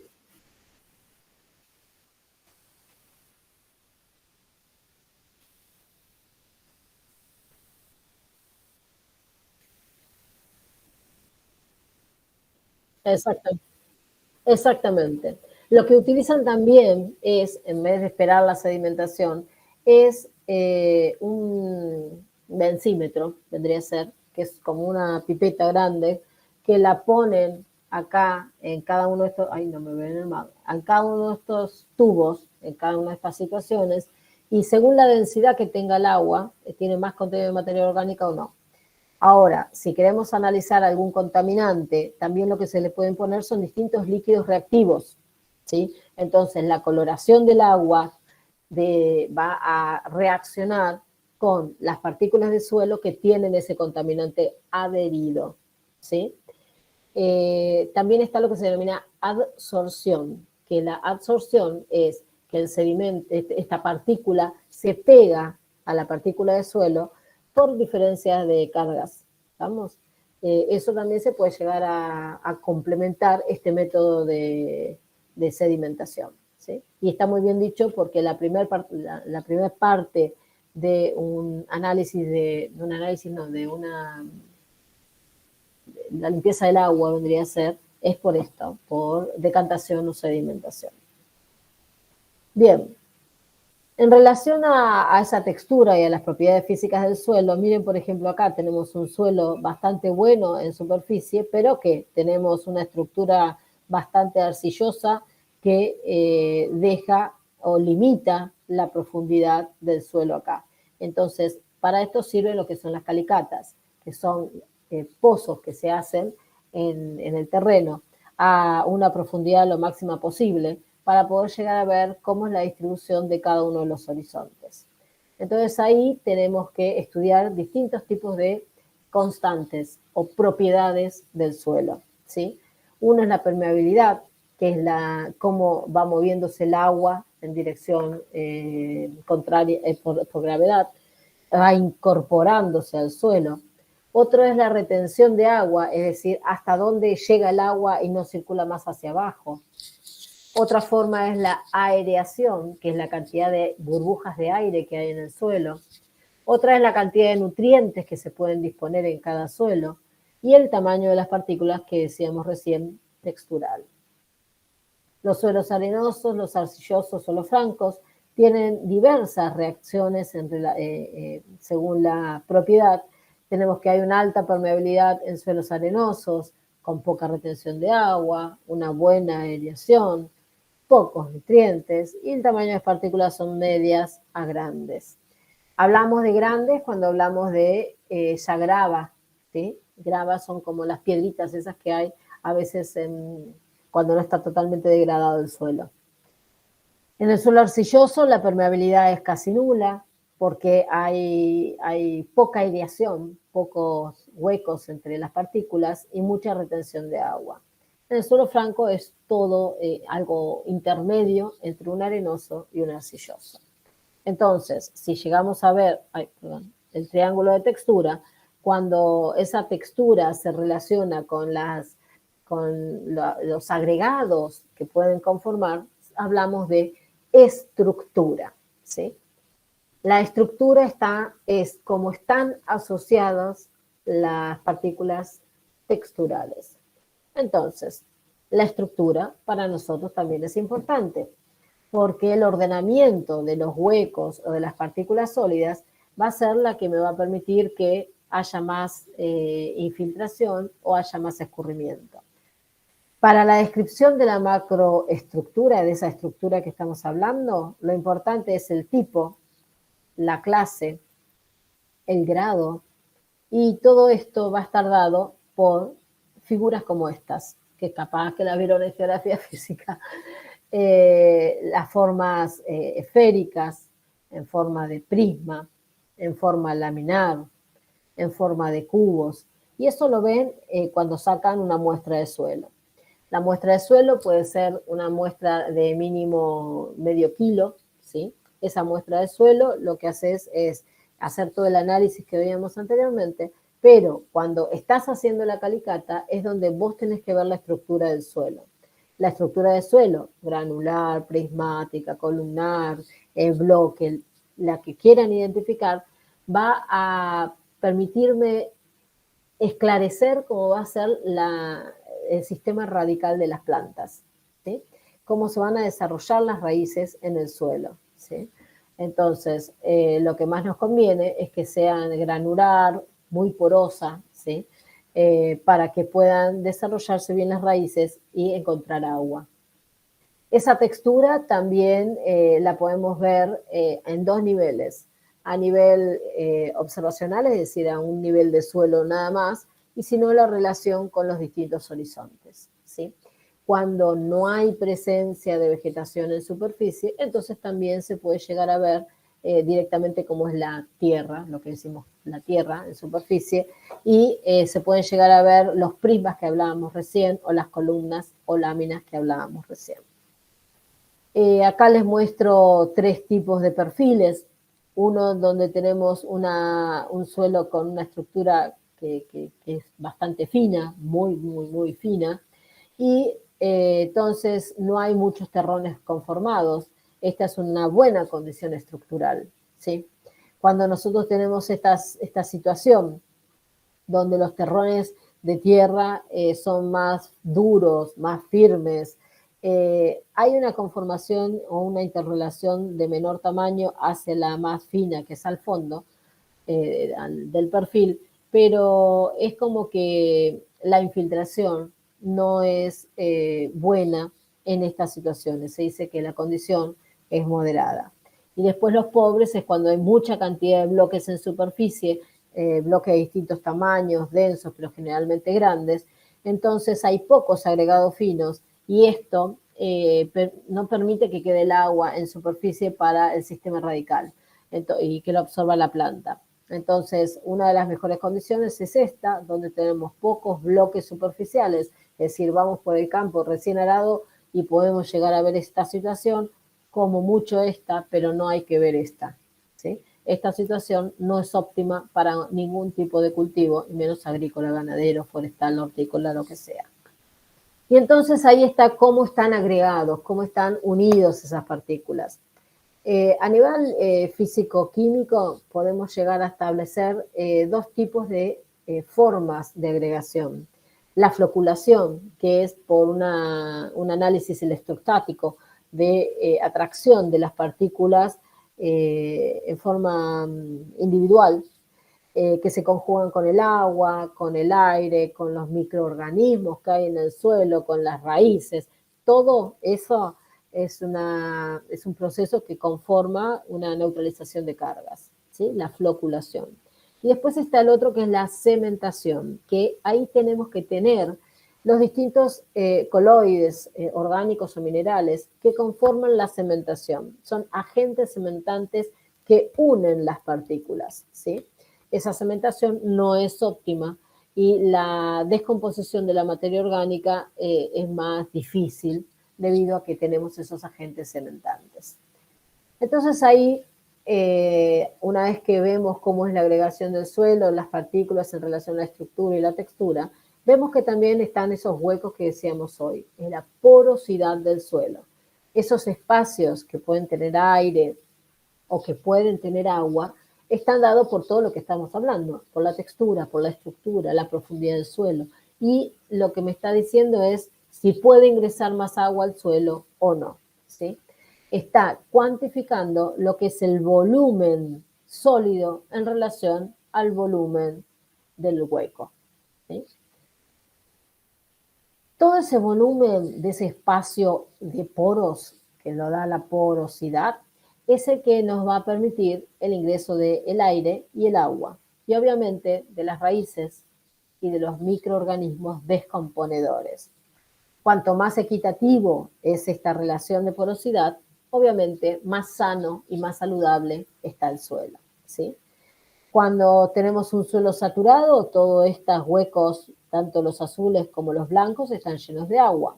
Cuando tenemos un suelo seco, están todos en blanco, con aire nada más. En esa situación, cuando todos los huecos están con aire y nada más, se dice que el suelo está en el punto de marchitez permanente. Es decir, que una planta que esté en esa situación está marchita y no puede volver atrás porque no tiene agua disponible para su sistema radical. Está lleno de aire el suelo, no hay agua. Ahora bien, desde que está saturado, es decir, que todos los poros tienen agua y la planta está en excelentes condiciones, hasta este punto de marchitez permanente, PMP, lo nombró los agrónomos y los forestales como yo, tenemos una situación intermedia, que es la situación de capacidad de campo, que es como lo que vemos acá, donde hay poros que tienen aire y poros que tienen agua. Entonces la planta puede subsistir tranquilamente. Las raíces pueden respirar y al mismo tiempo absorber agua para realizar su ciclo de nutrientes. ¿Sí? Nosotros tenemos que tener un suelo en una capacidad de campo que pase a saturado en épocas de lluvia, que no llegue nunca al punto de marchitez permanente. Entonces la condición óptima es la capacidad de campo. ¿Estamos? Y eso lo vemos acá. Acá tenemos 3 dibujitos que nos marcan como una caja de Petri donde está saturado el suelo, donde todos los huecos tienen agua. En condiciones normales o capacidad de campo tenemos agua absorbida a las partículas, que se denomina agua capilar. Tenemos aire, ¿sí? Y las partículas minerales, que eso es lo que se denomina capacidad de campo. Y el punto de marchitamiento, podemos llegar a tener agua absorbida higroscópica en las partículas, pero están unidas tan fuertemente a las partículas que la planta no la puede tomar, ¿sí? Entonces ahí es donde se produce el marchitamiento del vegetal. Bien, ¿qué pasa también en esos poros? Hay seres vivos, ¿sí? Esos poros pueden tener distintos tamaños, no son todos iguales, obviamente, porque tenemos una mezcla de lo que estábamos hablando recién, de texturas, de material vegetal y obviamente materiales animales. Cuando los poros son muy grandes, vemos los que hay hormigueros, hay hasta gusanos, hay raíces de grandes de vegetales, ¿sí? Esos son los que se denominan macroporos, ¿sí? Que son entre 2000 y 100 micrones. Después tenemos los mesoporos, que son un poco más pequeños, y son los que tienen las raíces laterales, ¿sí? Las más finitas. Cuando ya esas raíces más finitas tienen los pelos radiculares directamente, esos pelos radiculares están en los que son los poros más pequeños de todos, ¿sí? Que también están acompañadas por los hongos o por bacterias. Los animalitos viven microscópicos o macroscópicos del suelo, viven en los macroporos. Solo las bacterias y pequeños hongos viven en dimensiones mucho más pequeñas. Ahora, ya sabemos la textura, estructura, porosidad. ¿Qué es la profundidad? Nosotros cuando hablamos de profundidad de suelo, que puede ser utilizada por la vegetación y que nosotros vamos a conocer para ver cómo es la salud del suelo, tenemos que conocer lo que se denomina la profundidad efectiva. Y particularmente si el suelo es agrícola, ganadero, forestal, esa profundidad efectiva es el espacio donde las raíces pueden penetrar, ¿sí? Sin que haya ningún tipo de obstáculo. Entonces, que las raíces puedan absorber nutrientes, que puedan absorber agua. Esa es la profundidad efectiva. Y es lo que decíamos recién. Si el suelo es muy profundo, porque tiene mucha materia orgánica, y esa capa dura está muy profundo, entonces la profundidad efectiva es mucha. Cuando son suelos bajitos, porque tenemos roca más en superficie, o tenemos una lámina de arcilla, o la capa freática está muy en superficie, la profundidad efectiva es menor. Entonces ahí el desarrollo de los cultivos va a ser mucho más malo, ¿sí?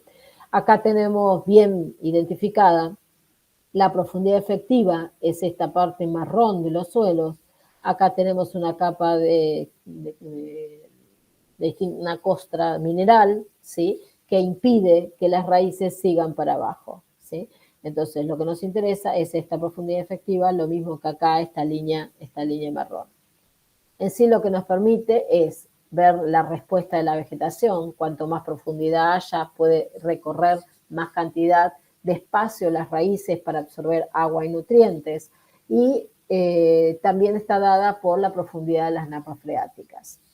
Entonces ahí tenemos suelos profundos cuando tienen más de 1 metro, moderadamente profundos cuando tienen menos de 60 centímetros y los suelos poco profundos cuando tienen mucho menos de 60 centímetros, llegando a ser someros cuando es nada más que de 25 centímetros y vemos esa costra o esa piedra o esa roca en profundidad a menos de 25 centímetros de profundidad.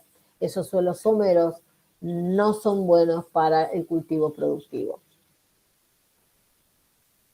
Acá vemos distintas características que pueden llegar a tener los suelos productivos y la profundidad que veíamos recién. Podemos tener lo que se denomina, y hay mucho ahí en la cuenca, tanto de Areco como Arrecifes, que es lo que se denomina el pie de arado, es decir, que siempre, durante muchos años, se aró a la misma profundidad, entonces se empezó a endurecer el suelo a mayor profundidad por efecto, ya vamos a ver a campo, de las características texturales en relación a la infiltración. Tenemos la presencia de exceso de arenas, entonces se desarrolla mucho el sistema radical y conforma una raíz muy fuerte y no crece para la parte alta de la planta. La presencia de rocas, la presencia de capas de arcilla, la presencia de aguas subterráneas. Todos estos son factores limitantes del suelo debido al cambio de la profundidad efectiva. ¿Cómo podemos medir esa profundidad efectiva? Por medio de la infiltración. ¿Se acuerdan que estuvimos viendo el principio del ciclo del agua? Vimos algo de escurrimiento que vamos a tratar la semana o la otra semana. Y la infiltración es cómo ingresa el agua al suelo. Entonces, ¿cómo la medimos? Hay varios métodos. Los ideales son a campo, ¿sí? Y acá les muestro 3. Bueno, este que puede ser laboratorio también, ahí se puede llevar a campo o a laboratorio, que es un infiltrómetro de disco, donde se pone la muestra de suelo y va contando la cantidad de agua que va ingresando en el tiempo. Los infiltrómetros de anillo simple o de anillo doble, que son como aros que se clavan en el suelo y por medio de un tubo muestreador se va midiendo la cantidad de agua que ingresa al suelo. El simulador de lluvia, que es este equipo que está acá, donde es como una caja con 4 ejes y arriba hay arriba hay una placa con goteros que va emitiendo lluvia que se va cuantificando en la parte de abajo, ¿sí? Entonces, a una lluvia de una intensidad conocida y a una duración conocida, se mide la cantidad de agua que escurre en la parcelita que está abajo, ¿sí? En esta parcela se pone un envase donde se junta la cantidad de agua que circula de esta parcela a partir de la lluvia que tenemos acá arriba, ¿sí? Entonces podemos poner parcela de rastrojos, sin rastrojos, con una caña de maíz, lo que se quiera, se puede llegar a medir a partir de este simulador de lluvia. Lo ideal es que antes de empezar un ensayo de simulación de infiltración o de escorrentía, es cuantificar el perfil de humedad del suelo, ¿sí? Ese perfil de humedad lo podemos analizar visualizando los resultados del simulador de lluvia o si no por medio de acá no sé si llegan a ver, es el cubo del simulador de lluvia, sino por medio de una pequeña calicata que se hace debajo del nivel del simulador de lluvia. Entonces acá lo que se visualiza es que a un suelo seco, luego de la simulación, ingresó agua hasta este nivel. El nivel que está acá es el piso dorado que habíamos mencionado anteriormente. Y si ven, es bastante poca la profundidad del suelo. Esto lo que me está diciendo es que el sistema radical de las plantas tiene que desarrollarse en toda la zona mojada. En la zona seca no. Y esto se ve acá. Acá ven que hay un corte, el sistema radical está todo desarrollado arriba de la placa de arcilla o del cultivo, de la zona de cultivo.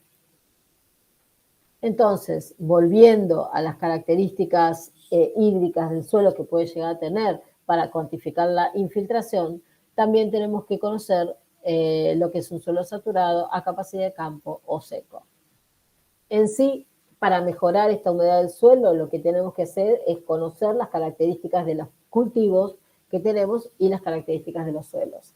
Entonces, para mejorar la situación que veíamos recién de suelo seco o de suelo saturado a poca profundidad, hay que hacer medidas de conservación del suelo, hay algunas opciones de siembra directa, captación de agua pluvial, conocimiento de cómo es el drenaje o cómo es la escorrentía superficial y obviamente medidas de conservación y de una agricultura de conservación de suelo. ¿Se entendió hasta acá? Sí. Sí, perfecto. Es que no contestaba, profe. Sí, sí. Nada, está bien. Sí, profe. Excelente.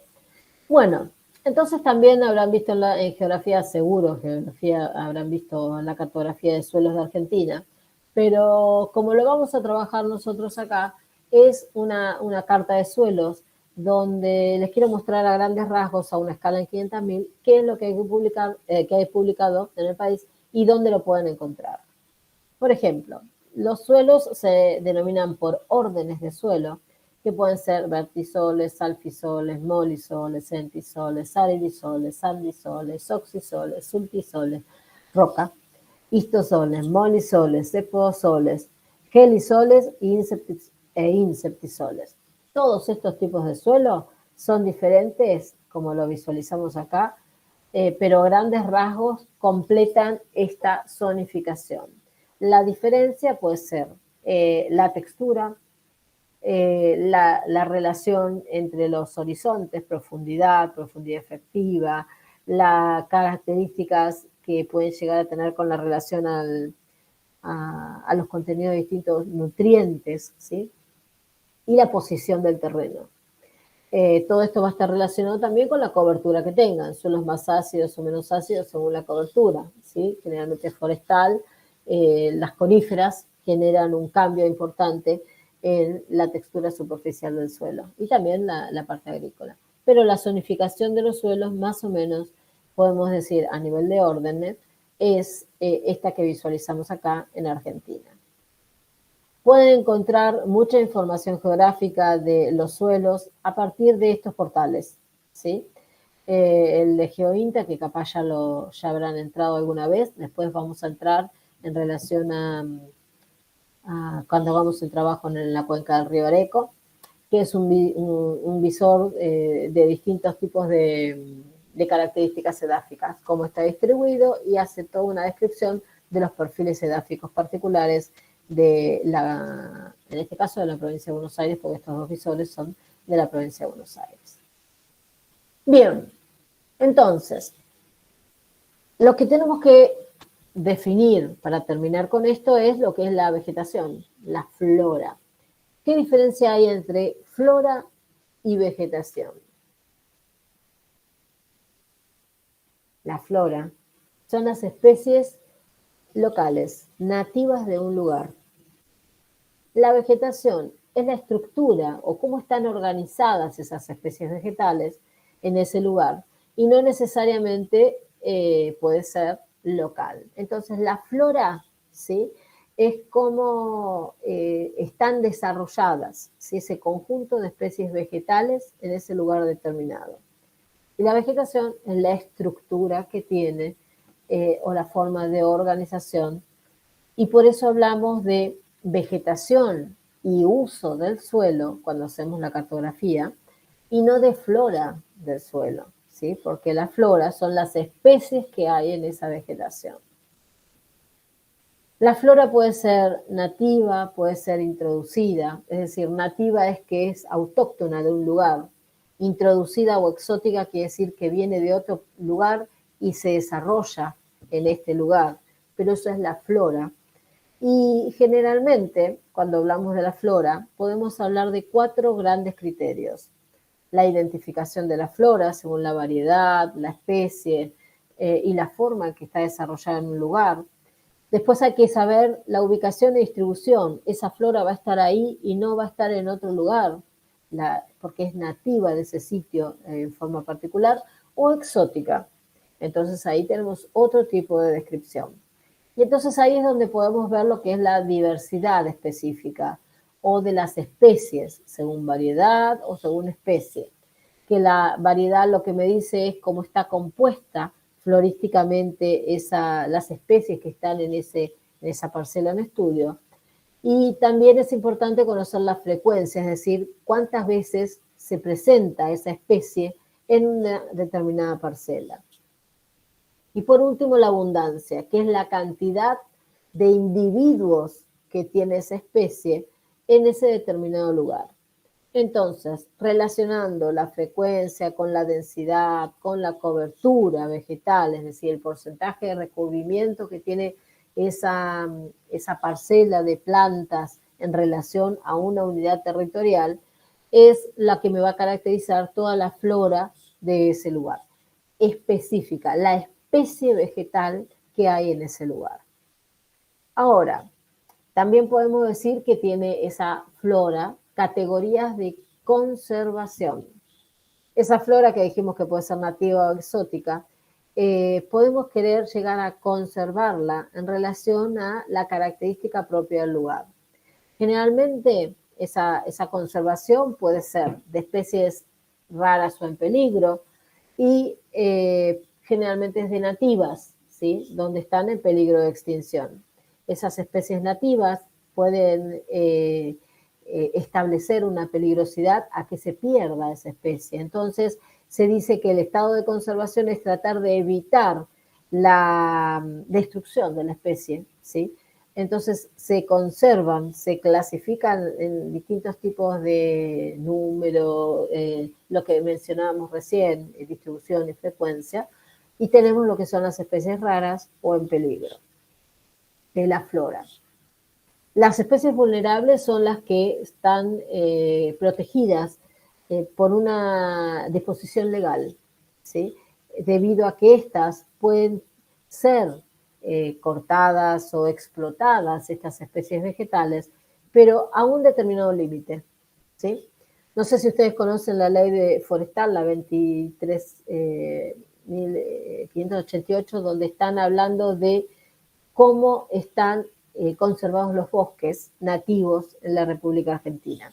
Entonces ahí es donde tenemos definidas las zonas vulnerables en distintas categorías, en verde, en amarillo y en rojo. La zona de conservación rojo son las zonas forestales de bosque nativo que no se pueden tocar. Las amarillas se pueden llegar a utilizar, a explotar con algunas medidas de conservación, y las verdes se pueden explotar pero con también medidas o proyectos de manejo.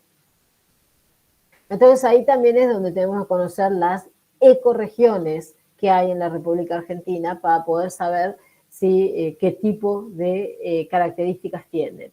La ecorregión tiene una única morfología, una única clima, geología, tipo de suelo, hidrología, y acá incorporamos a la fauna y a la flora. Esas regiones que están publicadas acá en Argentina son estas que vemos acá, toda esta distribución, y todas estas ecorregiones son la base para la descripción ecológica de la República Argentina. De estas ecorregiones también hay lo que se denomina el Sistema Federal de Áreas Protegidas en alguna de esas ecorregiones, donde lo que hace es establecer entre las provincias o entre el gobierno nacional, que esas áreas protegidas o para conservación sean por medio de una planificación de este sistema CIFAP de áreas protegidas, ¿sí? Entonces hay un registro de las distintas áreas protegidas del país y se van analizando a nivel anual y se van haciendo informes del estado de conservación y de protección que puede llegar a tener cada una.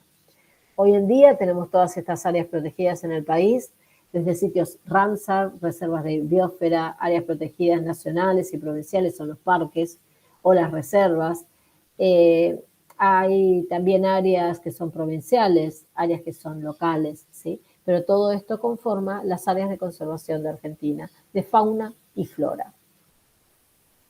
Ahora bien, en ese país, en el país también tenemos distintos tipos de cobertura de suelo. ¿Qué quiere decir? Distintos tipos de vegetación que está muy relacionada con lo que decíamos hoy al principio, que es la vegetación natural o implantada, el tipo de suelo, la textura, la estructura, profundidad, el clima, ¿sí? Entonces, esos tipos de cobertura hace que se haya generado este mapa de cobertura del suelo, cobertura vegetal y uso del suelo.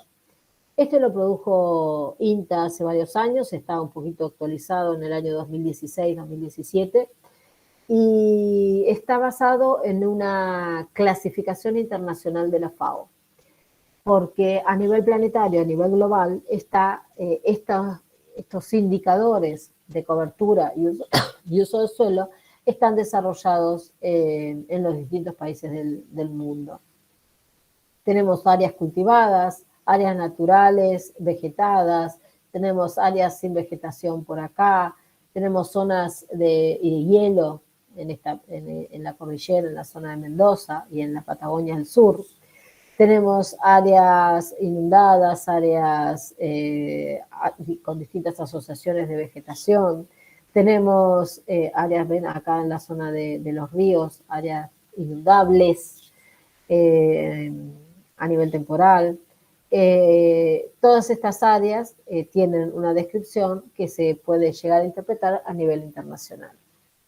Ahora, relacionando esas áreas, esas ecorregiones que habíamos dicho, con los suelos, podemos llegar a tener lo que planteó una publicación en el año 2010, que es cómo es la relación de los órdenes del suelo que veíamos hoy con los distintos ecorregiones que habíamos visto anteriormente. Acá lo que se están indicando son los distintos órdenes o subórdenes que pueden llegar a tener la relación y que, por ejemplo, acá vemos que las yungas no están para todos los tipos de suelo, están para 2 tipos de suelo nada más diseminados en uno que en otro, y así sucesivamente. Por ejemplo, tenemos que los andisoles nada más tienen los bosques patagónicos, y los altisoles tenemos los altos de los Andes, los vertisoles hay en la zona pampeana y del Espinal, ¿sí? Y están en la zona esta del Espinal, como tenemos una zona, y la región pampeana y la región del Espinal, que son 2 anillos junto con la del Monte, que conforman la provincia de Buenos Aires y todo la Pampa, Córdoba, parte de San Luis, sur de Santa Fe, Entre Ríos. Toda esa zona tenemos una combinatoria bastante importante debido a las características climáticas y edáfico-hídricas que tenemos. Bien, esto que vemos acá son los distintos tipos de cartografía que hay, ¿sí? Todas las provincias tienen esta cartografía, esto lo pueden encontrar en el INTA, si quieren también después le doy la dirección, pero es muy fácil poner suelos y ambientes de Buenos Aires o de cada una de las provincias y lo pueden encontrar. Cada uno de estos mapitas es de todo lo que estuvimos hablando y todo eso se puede llegar a visualizar en la página web del INTA que se llama GeoINTA. Ahora bien, ¿para qué me interesa saber las condiciones ambientales? Para evitar la degradación de los suelos. Todo lo que estuvimos viendo hasta ahora es para evitar la degradación particular de los suelos. Y eso es lo que se denomina fragmentación. Cuando un ambiente está degradado y al lado tiene una zona que no está degradada, conforma situaciones como estas. Esta es una figura que hicieron en España, en la Sierra de Morón de Sevilla, donde es como para reflexionar, ¿no? Esta era la Sierra de Morón, así la vieron nuestros mayores, dice, ¿ven? Toda la sierra, acá, así la vieron nuestros mayores. Así la vemos nosotros, acá están haciendo minería. Y así la verán nuestros hijos, decapitada por la minería, ¿sí? Entonces, es como para visualizar lo que es la fragmentación del territorio. Profe, Sí, disculpa que te interrumpa. Me voy a retirar de la clase, ¿sabes? bueno, ¿por qué Porque me te tengo pasó que ir. algo? Ah, No, me tengo que ir. bueno. Disculpa. Hasta Nada, está luego. bien. Nos Chao, vemos. chao, suerte. Ya en pocos minutos nos vamos si no le cierran la facultad. Bien, y la fragmentación se produce No, también. perdón, profe, yo ya me fui de la facultad, estoy llegando a mi casa, estoy conectada virtual desde el celu. Bueno, ¿no hay nadie en la facultad? ¿Puedo seguir más tiempo? Sí, ya nos fuimos de la facu. Bueno, está bien, bien, bárbaro. Bien, entonces, lo que es la fragmentación lo que hace es que haya un impacto ecológico muy alto, impacto sobre los procesos del ecosistema, la biodiversidad, el microclima, la productividad, el valor recreacional y turístico, la captura de dióxido, la captura de agua en forma particular, debido a que va rompiendo estas estructuras y esa degradación del suelo y del ambiente, esa fragmentación, hay que tratar de evitarla. Acá estas situaciones las pueden llegar a ver hoy con el Google Earth en muchos lugares del planeta, donde tenemos que el bosque original primero empiezan a hacer una deforestación para aprovechamiento agrícola hasta que llegan a ser un área con una pérdida total de biodiversidad y de hábitat. ¿Sí? Lo que tenemos que evitar es esa fragmentación, esa degradación del territorio. Entonces, lo que tenemos que plantearnos en este proyecto que vamos a hacer en forma conjunta de manejo integral de la cuenca del Areco es visualizar, a ver, ¿está fragmentado? ¿Está degradada la cuenca? ¿Cómo podemos identificar a nivel espacial, temporal, la cobertura, las características edáficas y cómo eso puede llegar a establecer una característica de evitar la degradación actual y mejorarlo a partir de prácticas de manejo, prácticas de conservación de suelo, ¿sí? Para promover esa conservación, ese manejo de los recursos naturales, suelo, agua, vegetación, y evitar o mitigar la degradación ambiental. Todo eso hace que lleguemos de vuelta a esta gráfica, que es la integración de disciplinas y la gestión de cuencas hidrográficas, ¿sí? Para eso, todo lo que veíamos anteriormente, necesitamos integrarlo en prácticas de conservación. Bien, y todo nos lleva a que tenemos que hacer la gestión de cuencas hidrográficas y vamos a tomarnos un pequeño descanso para poder llegar a analizar lo que es la gestión de los recursos hídricos. El ambiente y el suelo y la vegetación que estuvimos viendo hoy durante todo el día.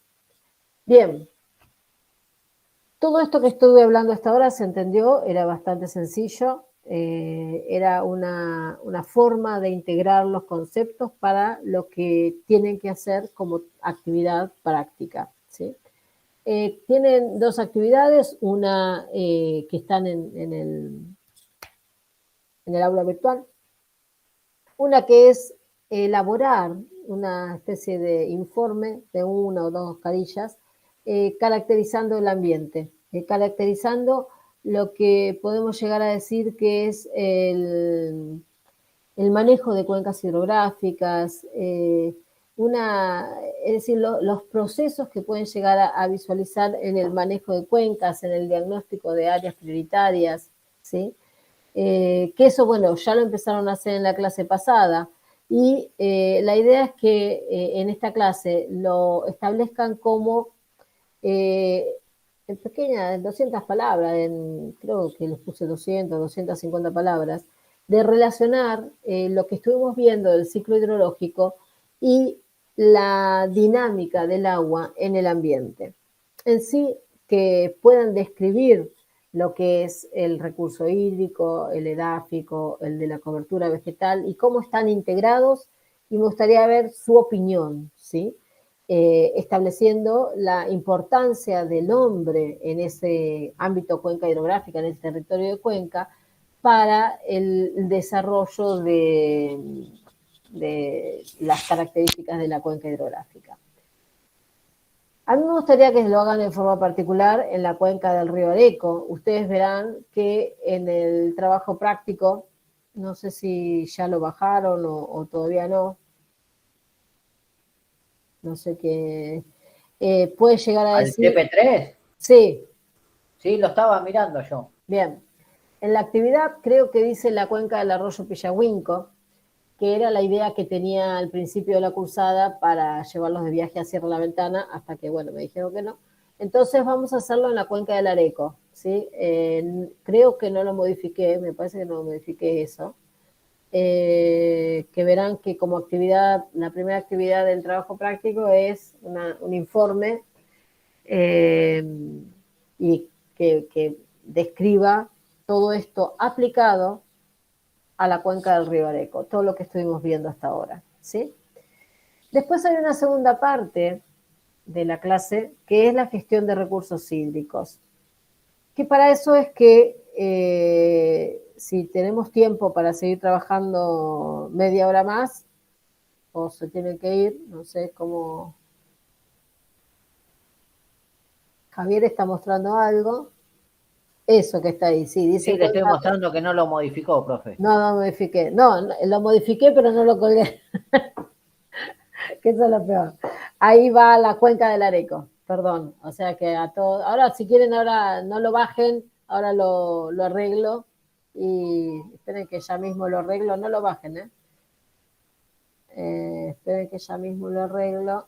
Así. Por el tiempo, profe, yo me tengo que retirar, porque tengo que ir de Areco a La Plata. Así que... ¿te venís para acá? Sí, Cuenca estoy saliendo. del... Ya, diríamos, pero bueno. Bueno, entonces, cuando terminamos la cursada les cuelgo el del río Areco, en vez de que diga Pillahuinco, que diga Areco, ¿sí? Así ya trabajamos directamente en el Areco, no trabajemos más en el Pillahuinco. Y hay, en el aula virtual, ustedes van a ver que hay varios videos cortitos. Un video de formación de suelo que se dura 3 minutos, el video que el suelo es un organismo viviente, que me gustaría que lo vean bien, y después un video que es de gestión de recursos naturales, ¿sí? Esa gestión de recursos naturales habla de lo que es la gestión de recursos hídricos en Argentina y naturales en Argentina y la legislación que hay. Ese también me gustaría que lo vean, obligatoriamente y desarrollen las consignas que están en la segunda parte del trabajo ¿Lo práctico. repite al paper?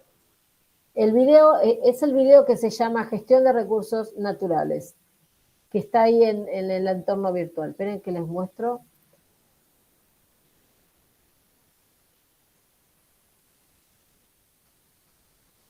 Acá, esto de esta semana, recursos hídricos, edáficos y vegetales.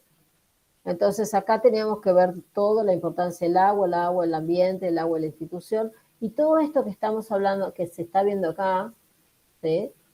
Y los derechos de uso del agua, todo eso es lo que se ve en este video, gestión de recursos naturales. Al mismo tiempo está en el manual de manejo de cuencas hidrográficas y en el libro de elementos metodológicos. Entonces, lo que tienen que hacer ustedes es ver este videíto que dura 15 minutos, no me acuerdo cuánto, o media hora, y completar el trabajo práctico, que es este trabajo práctico que está acá. ¿Sí? La cuenca del río Areco. Este es el que veíamos recién, y esta parte de gestión de recursos hídricos es eso que veíamos recién. ¿Cuáles son los fundamentos de los principios rectores de política hídrica de la República Argentina? Que están ahí en el video. ¿Cómo participa la sociedad? ¿Cuál es el rol de la autoridad del agua? ¿Y qué es un comité de cuenca? ¿Cómo está constituido? ¿Y cuáles son sus funciones? Todo esto, les vuelvo a mencionar, está en la bibliografía disponible. Y en el video ese. Acá está el código de aguas. Acá está el de los principios rectores. Hay 2 versiones diferentes de los principios rectores. Y en el de manual de manejo de cuencas hidrográficas. ¿Sí? Entonces les dejo bastante tarea para el hogar y me gustaría que hagan los informes y me los manden. ¿sí? Ahora ya mismo les Bien, profe. cargo la nueva versión. Yo ya terminé el del Excel y el otro. Ahora, Cargalos, así los vemos. sí, Sí, mañana se lo paso. no hay ningún apuro. Me faltó el último ítem que es TLA, que dice TLAC. TLA. El TELAG es el Sí. 60% del tiempo de concentración. Bien, lo voy a anotar entonces. Bien, ¿alguna duda, consulta, pregunta? No, por ahora no. Excelente. Bueno, entonces nos vemos la semana próxima. Y espero que me envíen los Buenísimo. informes. ¿Estamos? Sí, Nos sí, vemos, profe. Hasta luego. Listo. perfecto. Chao, chao. Chao, chao. Adiós. Hasta luego.